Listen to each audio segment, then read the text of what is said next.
Hi, and welcome to this video where we're going to be going through the A-level biology paper, Breadth in Biology, from 2017.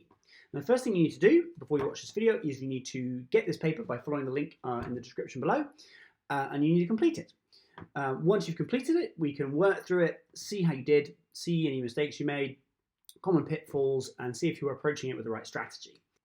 So first thing I want you to do is to look at the multiple choice questions that you should have already done and mark those, okay? So I'll just put that mark scheme up there, and then what you can do is you can skip to the part of this video where I go through any multiple choice questions that you get wrong, because I'm going to go through them now. Okay, so I'm going to do that now. Let's go. All right, so I'm zooming in a little. And then we go down here to question 1. Okay, air moves in and out of human lungs through the trachea, which is lined with cells. The diagram below shows some of these cells. Which of the following statements about trachea cells is correct? X, Y, and Z are all columnar epithelial cells. No, because X is definitely not. Cells X and Y move mucus and trap bacteria out of the trachea. I wouldn't really say that X is the one that moves. Because it's the goblet cell. So X releases mucus into the trachea. Yes, that's true because it's a goblet cell. Z is a goblet cell? No, I don't know what Z is, to be honest. I've got no idea. So C is the right answer there. Okay, on to 2. Ooh, we've got some bases here. DNA is formed from 3 main groups of molecules: pentose sugars, phosphate groups, and nitrogenous bases. And they can be divided into purines and pyrimidines. Okay, so purines... this is some facts that you need to know. So purines, they are going to be A and G, and they are also the double ring structures as well. So it's just these ones at the top here, A. Now, you're going to have to come up with some sort of strategy to remember this.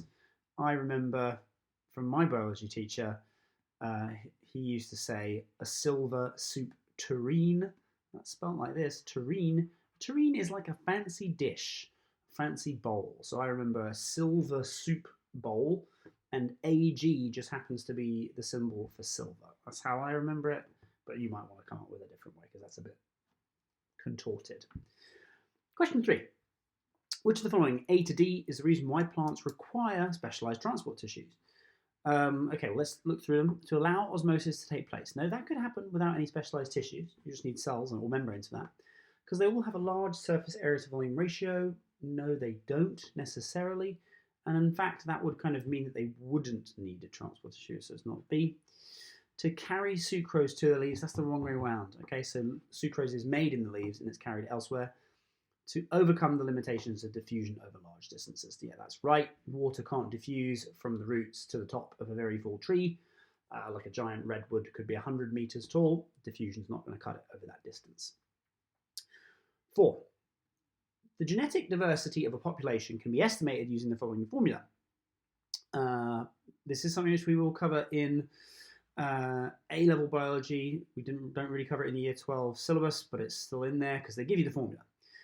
So the proportion of polymorphic gene loci equals the number of polymorphic gene loci divided by the total number. So in 1992, a study estimated the genetic diversity of 4 isolated populations of lions. They recorded the number of gene variants at a selection of gene loci in each population. Which of the following populations of lion has the greatest proportion of polymorphic gene loci? Okay, so this is just simple doing some percentages here. So we've got to pick out the numbers.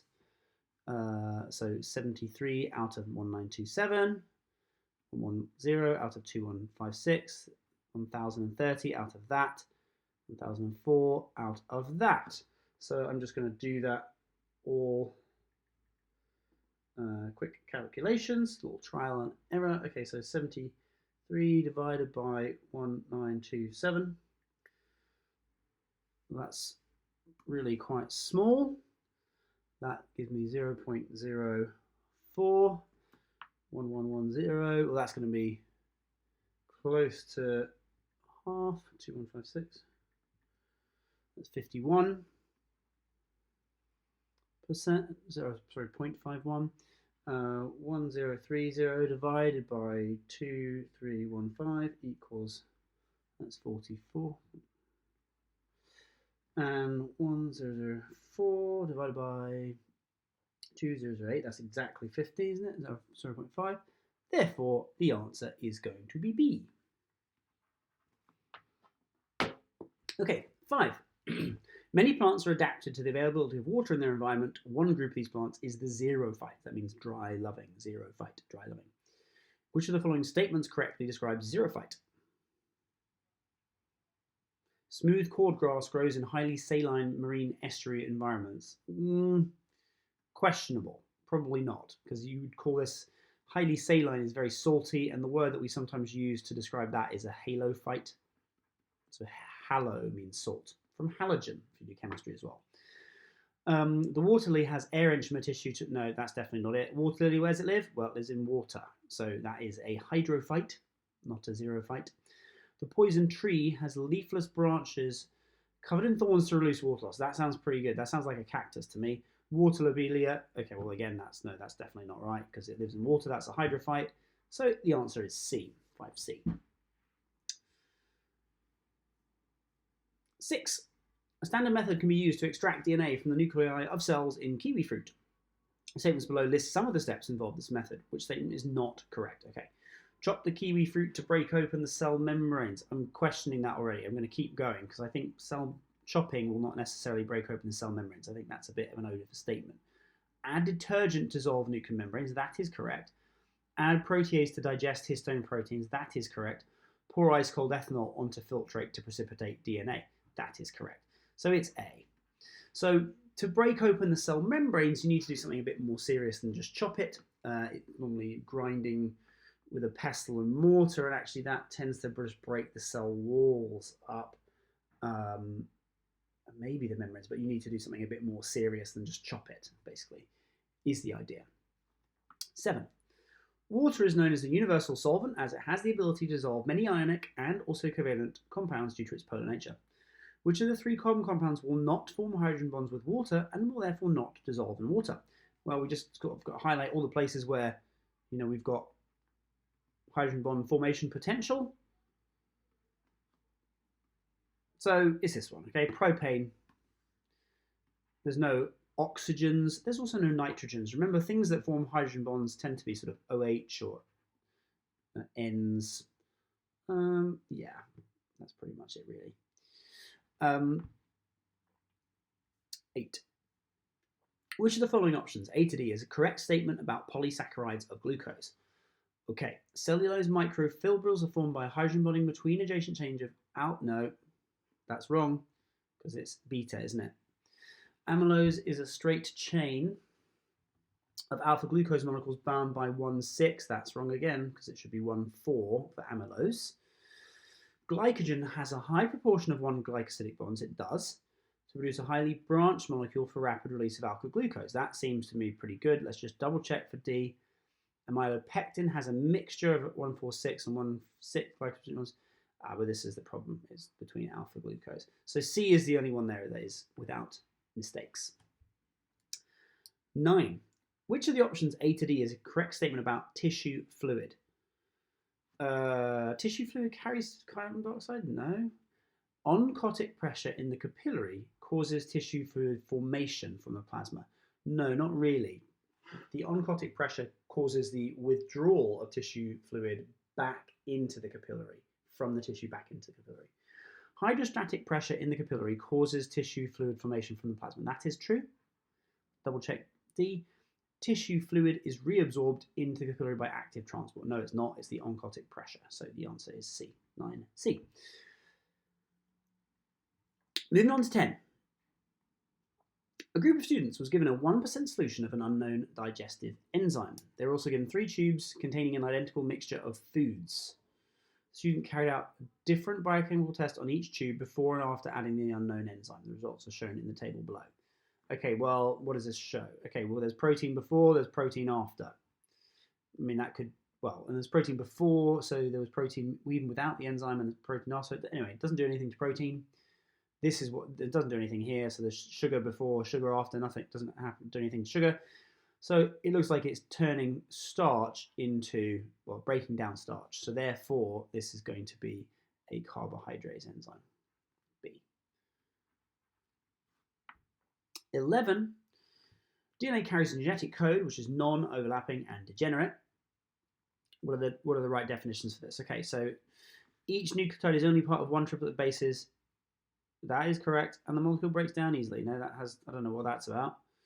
The genes follow straight after each other, and no. Each nucleotide is only part of one triplet. Yep. And more than one triplet codes for a specific amino acid. Yep.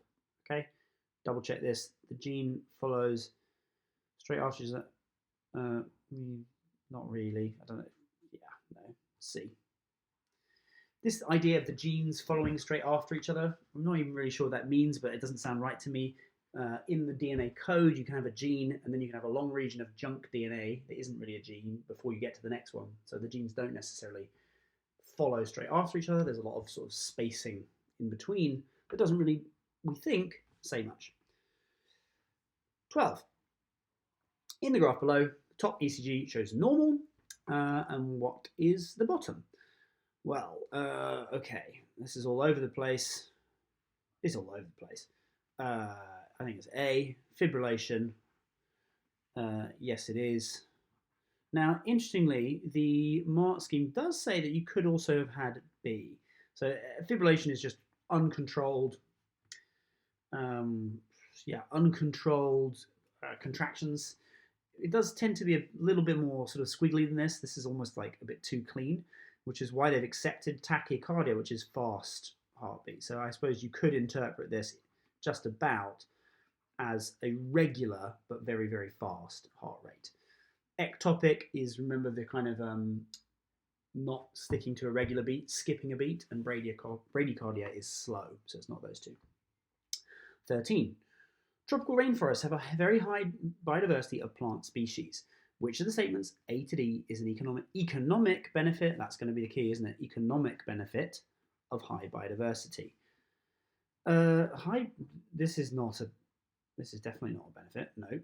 High plant biodiversity increases the organic matter in rainforest soils. That may be true, but is it economic? I don't think so. High plant diversity supports drug discovery and development. Well, that is an economic benefit for pharmaceutical companies. So let's come back to that. Double check this one.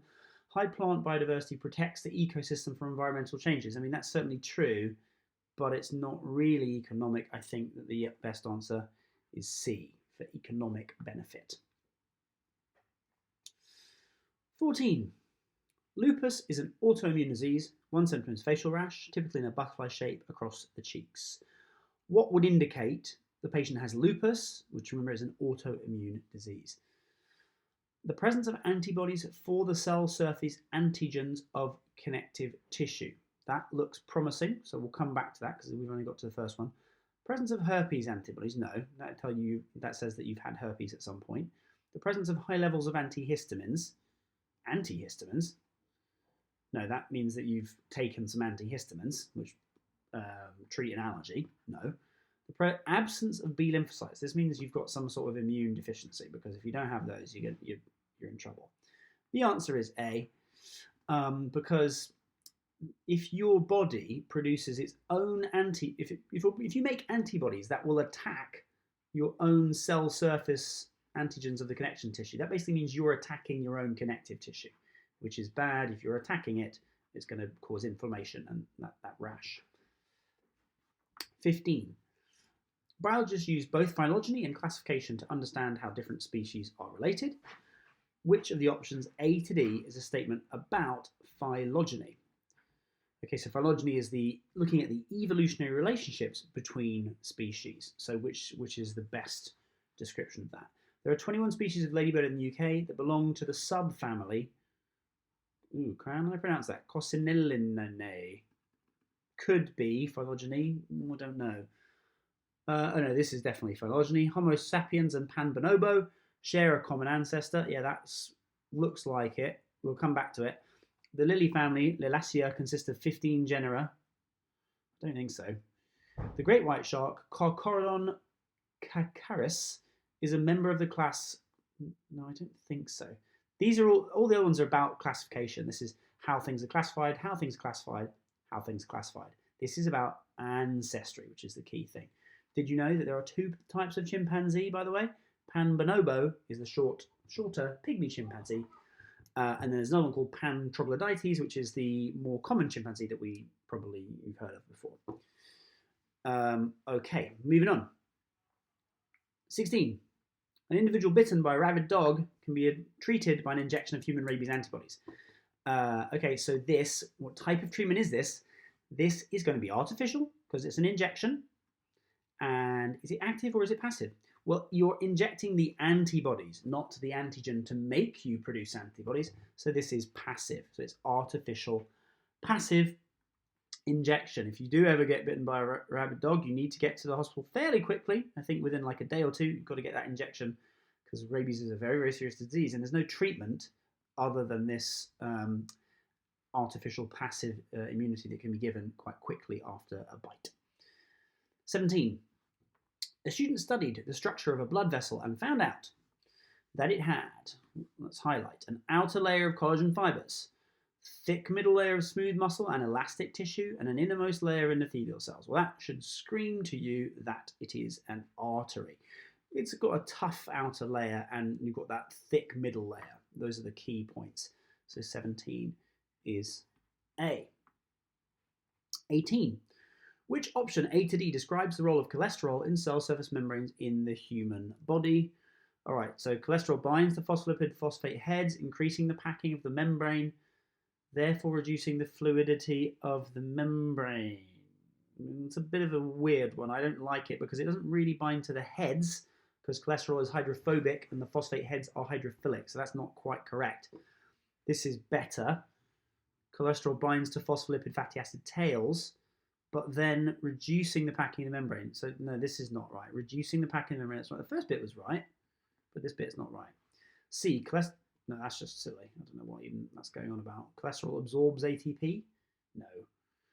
Cholesterol binds to fatty acid tails, yes. Increasing the packing of the membrane, yes. Reducing the fluidity of the membrane, yes. So D is the best one. Although in the mark scheme, by the way, they did accept A as well. D is the right answer, but I think they were a bit lenient and they said that A is sort of okay. I don't know why, really.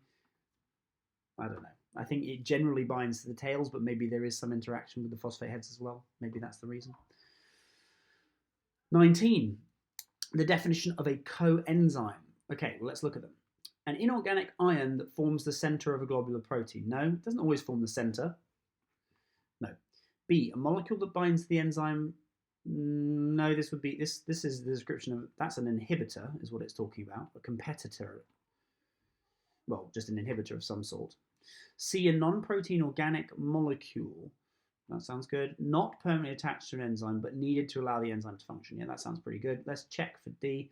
A metal ion that attaches to the enzyme could be changing the shape of the active site, increasing the likelihood of a reaction. Okay, well, this is, no, this is a cofactor, I think, is the definition. So actually this. Yeah, so this is a tricky one because it's really probing this. I get this wrong quite a lot. Cofactor versus coenzyme. Coenzyme is an organic molecule. Okay, coenzyme is organic, whereas a metal ion, an inorganic thing like that, is a cofactor. Okay, so that's a difference between those two definitions. So the answer is C there. 20, last multiple choice question. During DNA replication, DNA polymerase can only work in one direction from the 3' end to the 5' end. And we have this little thing here, that means you say it out loud, you say 3', 5'. This means that the lagging strand has small gaps left in the backbone. DNA ligase works to seal these gaps. What bond? Okay, it's just B. We've got to know that one. Phosphodiester bond. This is in a protein. This is in a carbohydrate. Hydrogen bonds, they're found in a few places, but they're not really the main. They're more to do with stabilizing. They're temporary bonds. They're not full covalent bonds. Okay, so that's the multiple choice done. Either grab a glass of water, take a short break, or let's continue and plow straight on with the longer questions. Here we go. Okay, so here we are, question 21. Okay, so here we have a diagram showing a root tip squash of some onion root tip cells. So the first question, explain why onion root tips were used to view cells undergoing mitosis. Why would we look here? Well, So contains actively growing tissue where cells are dividing.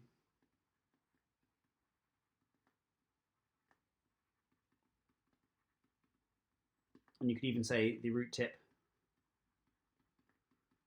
contains a meristem, which is the word for the part of the plant that grows. Let's do this question as well. Suggest a stain that the student could have used to highlight the nuclei of these cells. Well, the stain that you need to be aware of that stains DNA is methylene blue. Okay, let's look at the mark scheme. Okay, so methylene blue, that's the one we got there. Site of cell division, cell replication, or growth. Now, notice here, okay, so you don't want to say cell growth. Okay, do not accept cell growth. It's the growth of the tissue or the cells dividing themselves. And then we said it has a meristem as well. Okay. Moving on to this next part of the question. Okay, so the student has used an eyepiece graticule, and they have observed that 20 micrometers measured 2.35 divisions on the graticule. And it says calculate the diameter of the nucleus in cell C.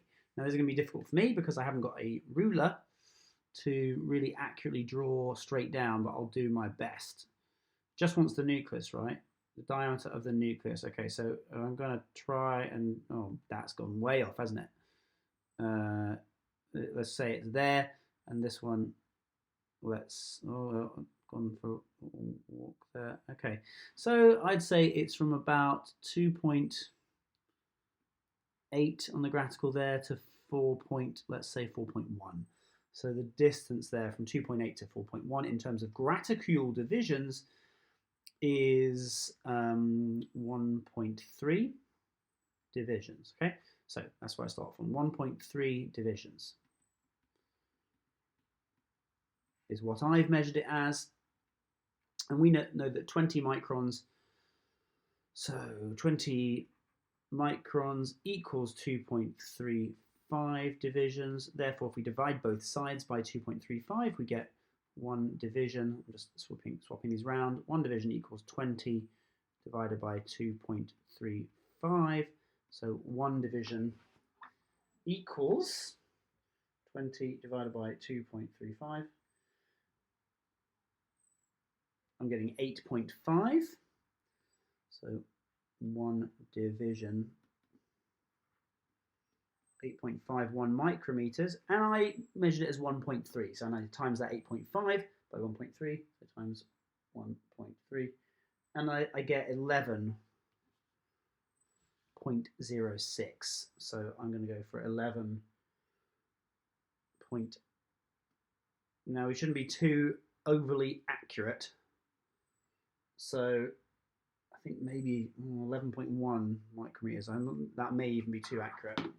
They may want me to say 11. Let's have a look at the mark scheme. Probably 11 would be better. I'm going to change it. 11. Just 11. What's the mark scheme?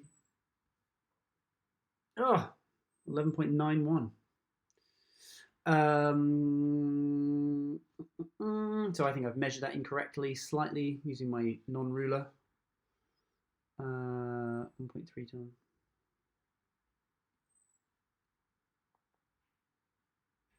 Except 11.06 to 12.77, so I obviously measured it a little bit too small. But I think my working is correct.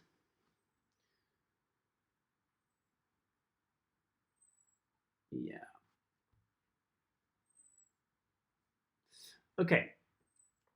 So definitely use a ruler when you're doing this sort of thing. I haven't quite figured out how to use a ruler on this tablet yet. It's a task for the future. Okay, moving on. 22. Many multicellular organisms need to be able to convert monosaccharides into polysaccharides and back again. Monosaccharides into polysaccharides and back again. That's going to be condensation.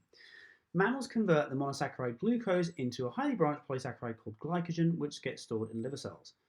Explain why mammals store glycogen instead of glucose. Okay, loads of things. So, first of all, well, compact. So let's elaborate on that. Can fit many glucose residues or monomers, maybe monomers with better, many glucose monomers in a small space.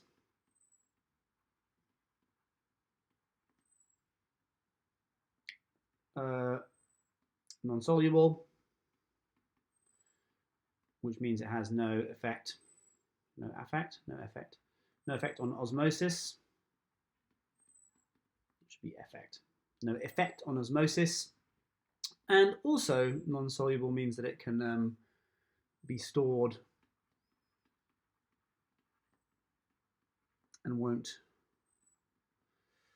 sort of diffuse away from where you want it. Okay, let's see if those marks are ones that I got. Okay, so we said this one. Insoluble, no. Compact, we said that. Yep. Could have said a third thing. Should have said this really. Highly branched. So it has lots of ends for adding, removing glucose when needed. Okay, B. Humans use the enzyme alpha amylase to break down polysaccharides in food for absorption into the blood. The gene for human alpha amylase is found on chromosome 1. The gene is transcribed in the nucleus and translation occurs on the rough ER in the cells of the salivary gland. Describe how the molecule is prepared and secreted by cells of the salivary gland after translation has taken place. So that's quite important. It's after translation, which means you're not going to get any marks talking about what happens before during translation. You're not going to get any marks talking about the ribosome or anything like that. So polypeptide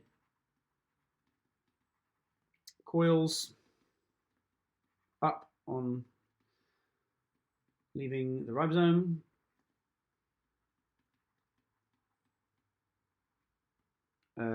Packaged in the ER. Transport vesicle sends it to the Golgi apparatus. There we might have modification. For example, it might have carbohydrate groups attached, or it might be an inactive region might be cleaved with another enzyme. So modification, though, I think should get the mark.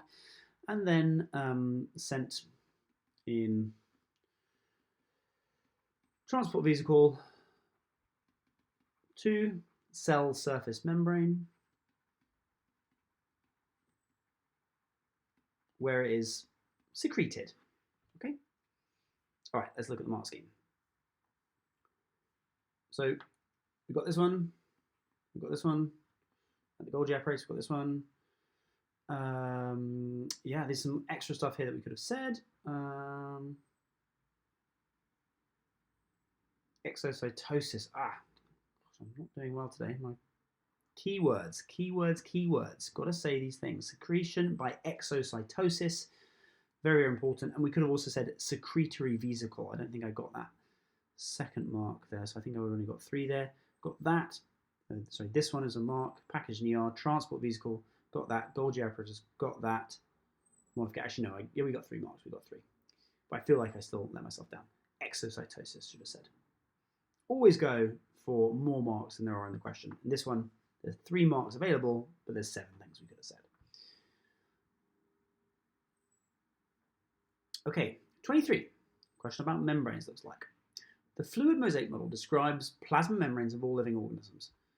How does the fluid mosaic model describe the structure of plasma membranes? Well, we need to talk about phospholipid bilayer.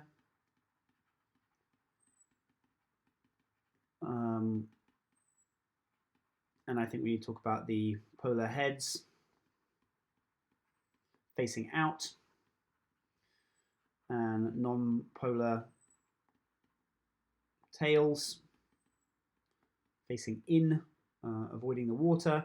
We need to talk about proteins sort of floating within the phospholipids, and they're free to diffuse laterally, moving from side to side.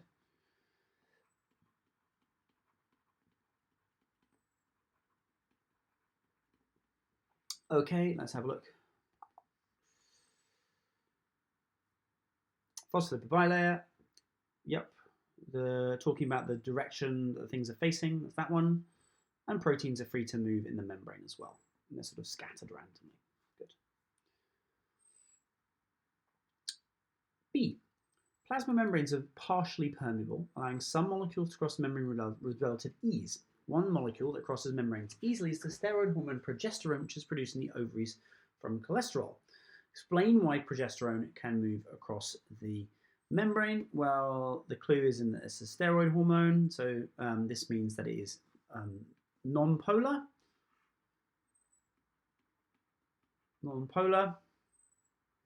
which means it is essentially fat soluble,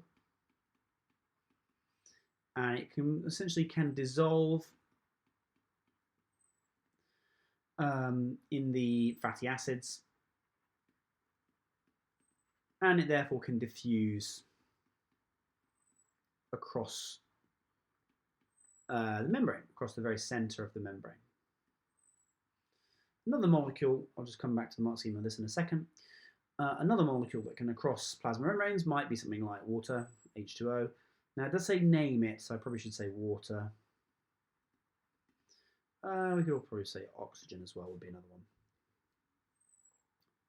But we should really just list one, so H2O probably. Okay, so progesterone is hydrophobic, fat-soluble lipid molecule, dissolves in the phospholipid bilayer, hydrophilic tails, etc. So that's the first one. And the other one, water, oxygen, or carbon dioxide. Yeah, and it does say accept correct formula there. Moving on, potassium ions are unable to move across membranes as they are charged. State how the structure of the cell surface membranes allows potassium ions to enter or leave a cell. Well, we can say that there are ion channel proteins. Yeah. See part 2. The process of active transport uses ATP to pump potassium ions through the cell surface membrane against the concentration gradient. ATP is made up of a phosphate group and two other molecules. It's adenine and ribose. These two things together are called adenosine. This is a hard one. I don't even know if I've got that right. Let's double check. C1 and part 2. Okay, C part 1. Yeah, channel proteins, adenine and ribose. Yeah, okay, good. All right. D. A group of students investigate the effect of temperature on the membranes of beetroot. Hopefully you remember this practical that we did. A colorimeter was used to measure the concentration of purple betalain pigment that leaked out of the cells when they were exposed to different temperatures.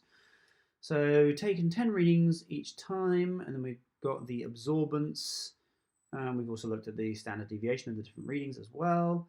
Okay, using the student's t-test formula below, calculate the value of t between the data for 50 and 60. So what we're looking at here is there a significant difference between 50 and 60?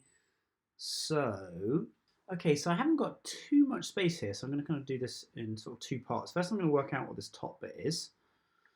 I'm just going to put that over here. So that is, it doesn't matter which way round you do it, actually, because we're just looking at the size of the value, not the sign. So I'm going to do 0.44 minus 0.21, which is going to equal 0.23 on the top. Now let's work out the bottom, which is going to be a little bit more complicated. Now, it's a bit easy to make a mistake here and forget the squares. Okay, you've got to do s squared because we want the standard deviation squared. Sometimes they'll give you that as a variance, which is equal to s squared. So you've got to be aware that in this case they gave you the standard deviation. You have to square them. So therefore, it's going to be the square root of s squared a, which is 0.06 squared over the number of readings, which is 10, plus 0.18 squared over 10. So I'm just going to first of all do each kind of component of that part. So 0.06 squared divided by 10. These are very small numbers. These are really fiddly, horrible numbers to work with. 0.00036 plus 0.18 times 0.18 equals divided by 10. 0.00324. I'll add that to 0.00036 equals that. And then I'll square root that whole thing. It's going to actually, all that equals 0.06. So it's 0.23 divided by 0.06, which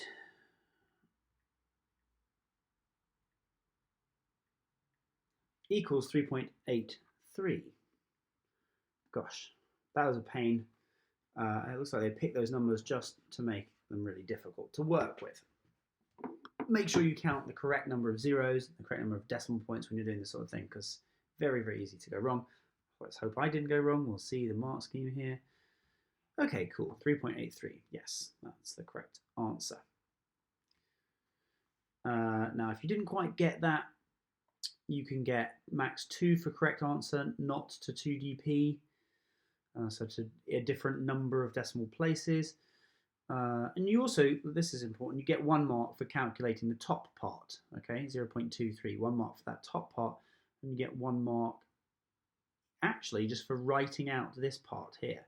So actually you can get 2 marks from that, which is nice. So if you did make a mistake with all these zeros and squares and all that, then you could have got 2 marks still, and not lost too many. Okay, so let's moving on. What does this value mean of 3.83? Well, we have to interpret it against the critical value. So the critical value for T at the significance level of 5% with 18 degrees of freedom is 2.10. This is bigger, okay? Our value is bigger. So, so what we say is calculated T value of 3.83 is larger than the critical value.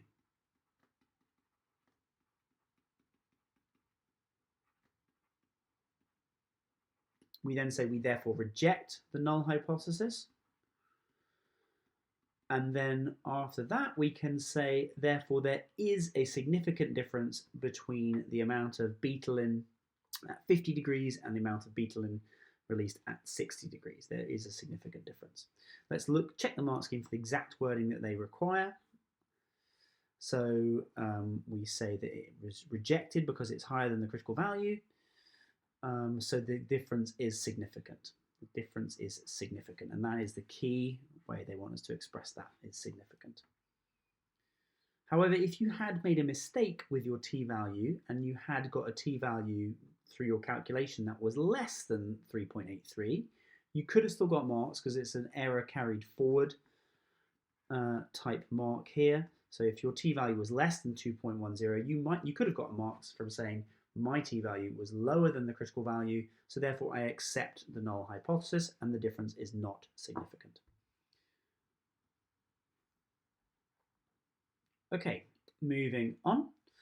The students plotted the data onto a graph shown in figure 2.3.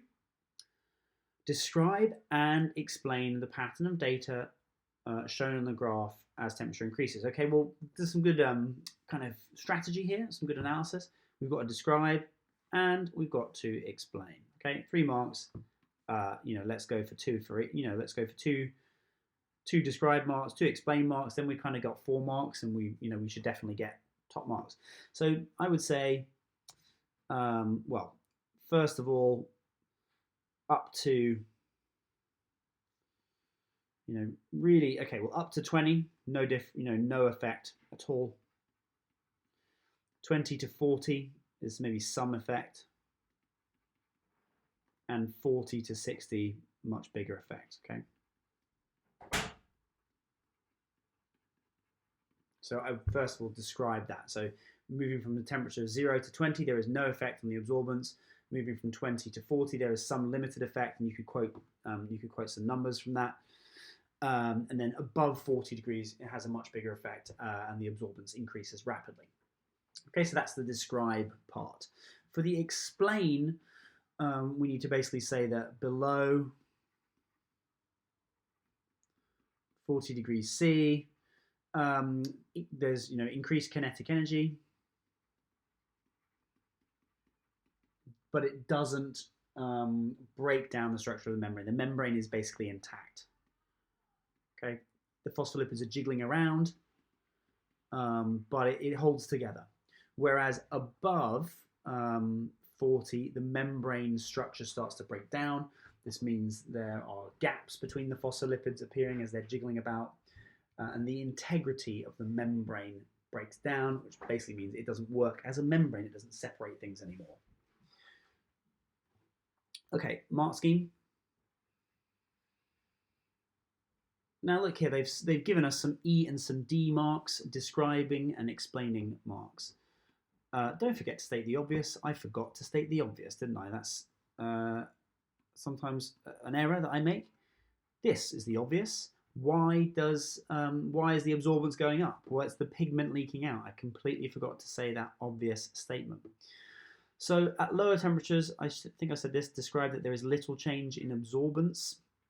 I didn't write out my answer in full, but we do need to make sure that we use the correct terminology. There's a little change in absorbance. The membrane is still intact and it is undamaged. At higher temperatures, there's a steep increase in the absorbance, greater change, and that's because the membrane is damaged or disrupted.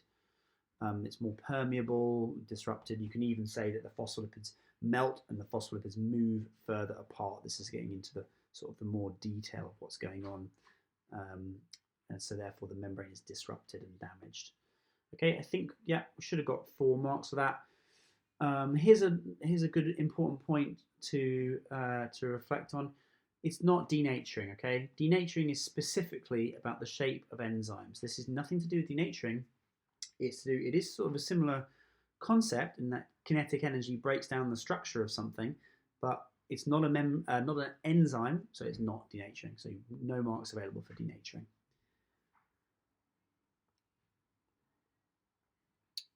Scrolling down to question 24. In 1990, Carl Woese suggested a new top-level taxon to the current system of classification of living organisms, which he called a domain. He used the results from studying RNA to organize organisms into 3 distinct groups. Name the cell component that appears in organisms of all 3 domains that Woese. Name the cell component that appears in organisms of all 3 domains that were suggested. What?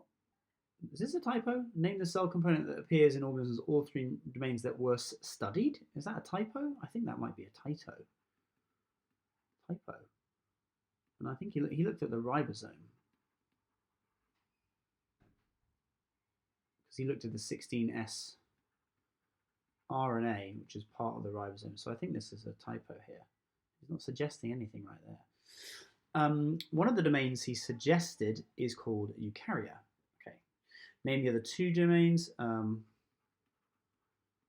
Prokarya and Archaea. So prokaryotes, this is basically normal bacteria that we think of, that use these words, prokaryote or prokaryotes bacteria. And archaea, sometimes also referred to as archaebacteria, which are sort of slightly, they are very different than bacteria actually. They're as different as we are to bacteria, but they're single-celled. It's just that their biochemistry, the chemicals in their cells are different. State 2 defining features of all members of the domain eukaryotes. So eukaryotes means true nucleus, so they have a nucleus.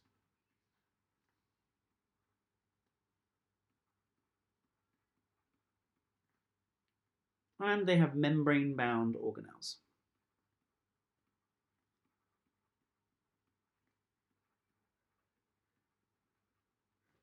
you could even say have a nucleus containing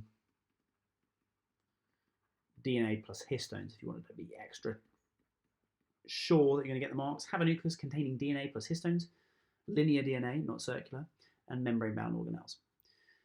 Let's complete this whole question before we look at the mark scheme. Worst carried out a detailed study of RNA molecules in order to draw his conclusions. So there's two ways in which the scientific community are likely to have validated Worst's research. Ugh, horrible question.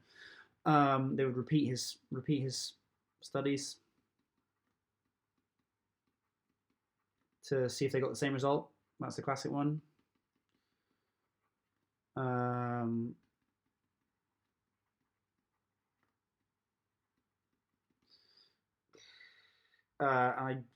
guessing here, I'm stretching here, but we'll see it in a minute in the mark scheme, but I want to give it a go. I would say publish the result, publish the results in a journal to enable peer review. So basically, all scientists who read these journals can read them and say, no, I think his conclusions are wrong there. He made a mistake. And that's called peer review, with the idea that scientists check each other's work. Right, let's have a look at the mark scheme here. Okay, yeah, there was a typo, which shouldn't have suggested it's studied. So ribosomes, yes.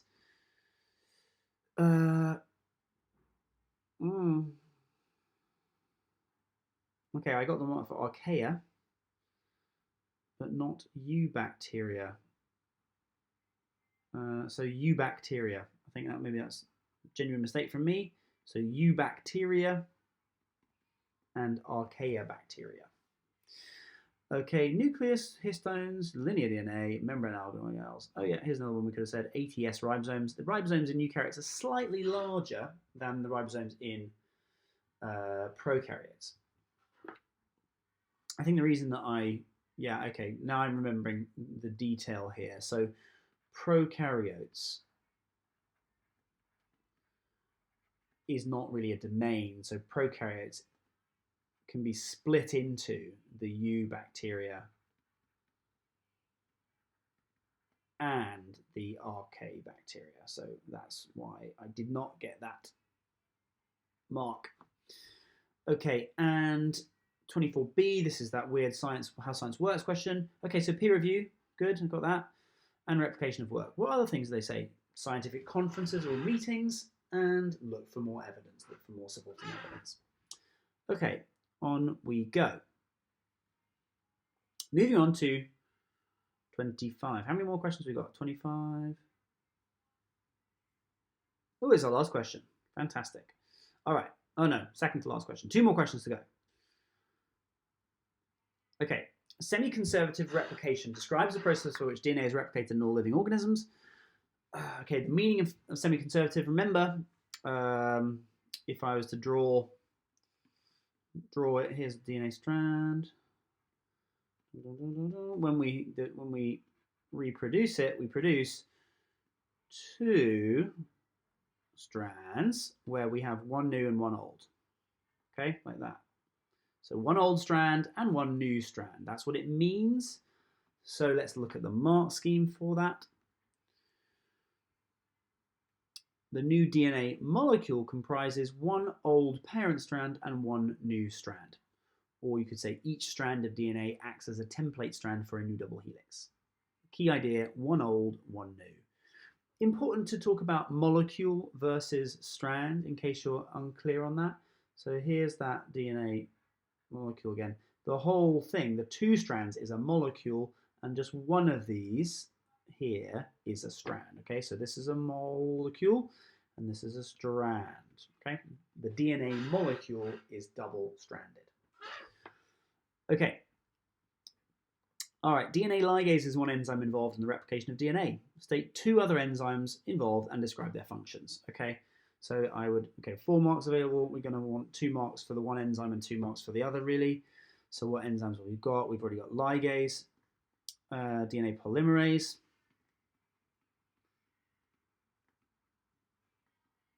and we can also say DNA helicase. Let's talk about helicase first, actually, because it sort of has a function first.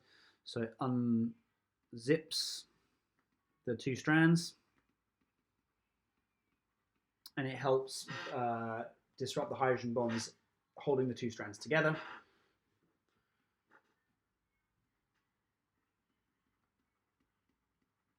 Now, it's easy to get helicase and gyrase confused. Gyrase actually uncoils the DNA, and then helicase unzips it. It's easy to get those confused. So we could also have talked about gyrase. I've just picked these two.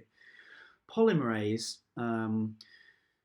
it catalyzes the formation of new phosphodiester bonds.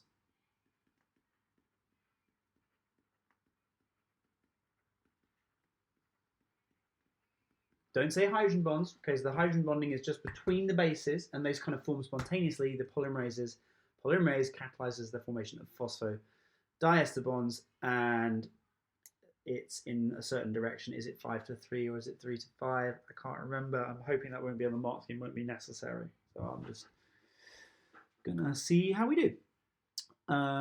Okay, helicase, good, got that. Said that, and we unzipped the DNA molecule, we said that.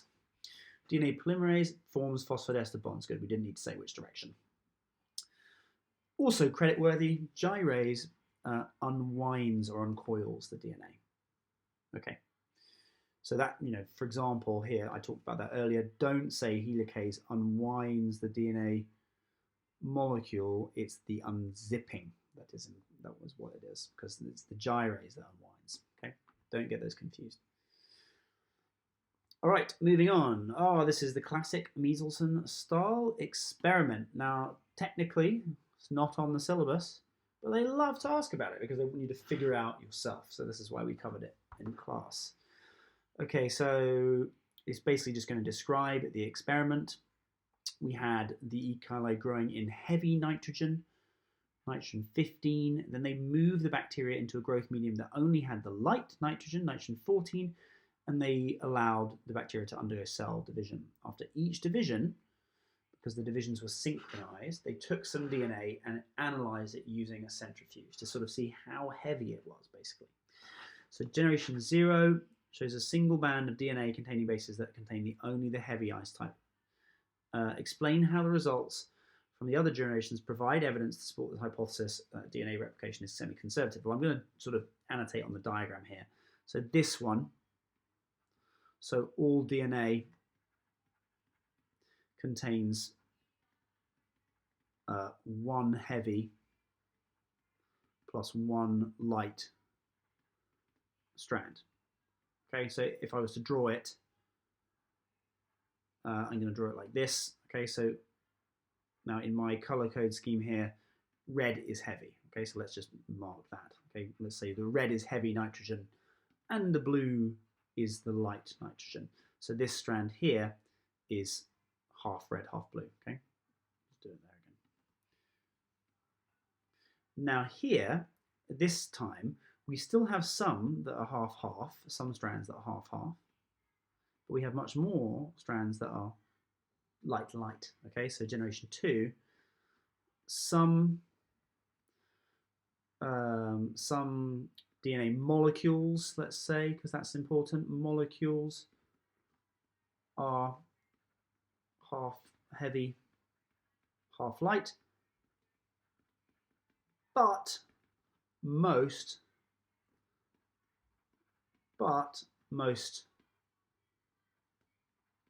are sort of light like this, 2 light strands. Most contain, I would say, 2 light strands. I think that's definitely enough for 2 marks. Let's see what the mark scheme says. So tube with generation 1 shows the new DNA band or molecule contains 1 light and 1 heavy nitrogen strand. And you could have described it as a hybrid DNA molecule. Notice also you can get marks for annotated diagrams here. And then on to generation 2, there is a new DNA band made from only light nitrogen. So, so a light strand of DNA must be a template for the parent strand, for the new molecule. So to represent this, I think best actually, let me just draw the classic diagram. That was a bit confusing for you, the classic diagram is like this, okay? We start with a double heavy after one round of division. Then we have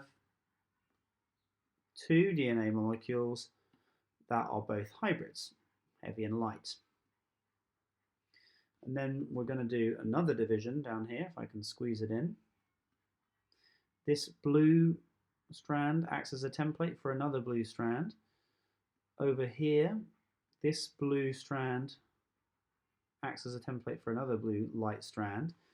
And in here in the middle, we have the two original heavy strands acting as templates for the light strands. So we get this, in generation 2, we have two hybrid strands and two light strands.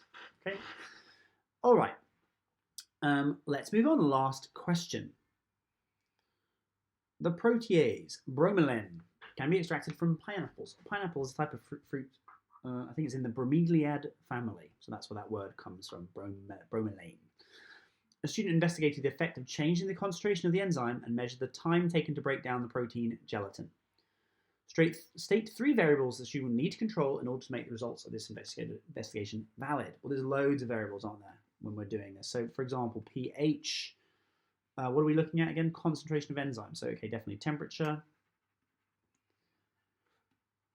Also, substrate concentration.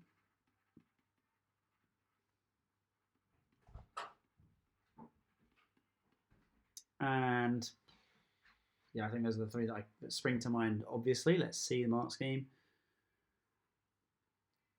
Temperature, pH, substrate, concentration. Oh, didn't get the mark. It says ignore substrate. I have to actually say the name of the substrate. Concentration of the protein or gelatin. Also, you could have said the volume or mass or the surface area of the gelatin, all these other things. Volume or mass of the protease or the enzyme. Same source of the enzyme or the gelatin, same reaction end point. Okay. The data from the student's experiment is shown in this table here. Describe how the rate of reaction was calculated. Okay, well, the rate is 1 over time, isn't it? Because the reason I know that is because it's s to the -1, so I must have done something divided by the number of seconds. So it's 1 divided by the number of seconds. 1 divided by time in seconds. Explain what the standard deviation shows in table 26. Okay. Well, it's increasing. So the standard deviation is highest here. Higher concentrations of bromelain have higher standard deviations, which means that there was a greater variability in the time taken to digest the gelatin. Let's look at the mark scheme. Okay, so it is actually, okay, this is, first of all, that's correct, yeah. It is actually just asking us to explain what standard deviation means. It shows the spread of data around the mean. All of the concentrations have a small standard deviation, so little variation in repeats, high repeatability. As concentration increases, the standard deviation increases, and except that the highest was for this point. So the repeatability decreases. I think I just got these 2 marks here, just squeeze them in at the end. But yeah, it was also asking just to sort of explain, elaborate what does standard deviation mean. And here's a good definition to remember. Standard deviation shows the spread of data around the mean. I think that's a good thing to remember. Write it down. Okay, very nearly at the end. On to the last part of the last question. Okay. Here, show the results plotted on the graph with the standard deviation as error bars. Explain the pattern. Explain the pattern shown in the data using table 26 and figure 26. Explain the pattern shown in the data. Okay, so at low concentrations of bromelain, the rate of protein digestion was extremely low. We can see that the rate of reaction increases, but not that much. above a certain amount. Okay, it starts to flatten off is what I'm trying to draw. So this would indicate that maybe something else is becoming the limiting factor, not the concentration of bromelain, but potentially the substrate concentration, the concentration of the gelatin there. Let's look at the mark scheme. So this is what you need to say. First of all, as the enzyme concentration increases, the rate of digestion increases because, and you need to explain it, okay? So I think you have to actually say because more enzyme substrate complex is formed and because more active sites are available, or because more active sites are available. As the enzyme concentration increases, the concentration of the substrate is constant, so the rate starts to level off because many active sites are empty or there's a lack of substrate. So therefore, at the end, you'd say the substrate concentration is limiting. And you could there's also a mark for talking about the error bars. So at higher concentration, the error bars overlap, so the differences may not be significant or may be uncertain. Okay, let's take it back to that question just to sort of reference those points on the graph. So initially, as we increase the concentration of bromelain, the rate is going up, but then it starts to level off or plateau. There is less of an effect afterwards. So we could say here, increasing, here, plateauing. Plateauing, is that how you spell it? I think so. So why is it increasing? So we've got more active sites available to digest the substrate, which is the gelatin. And here we have lots of empty active sites, which means that we don't get a big increase because something else is limiting, which is the substrate concentration, which is the gelatin.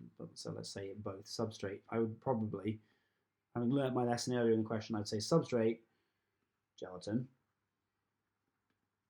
concentration is limiting.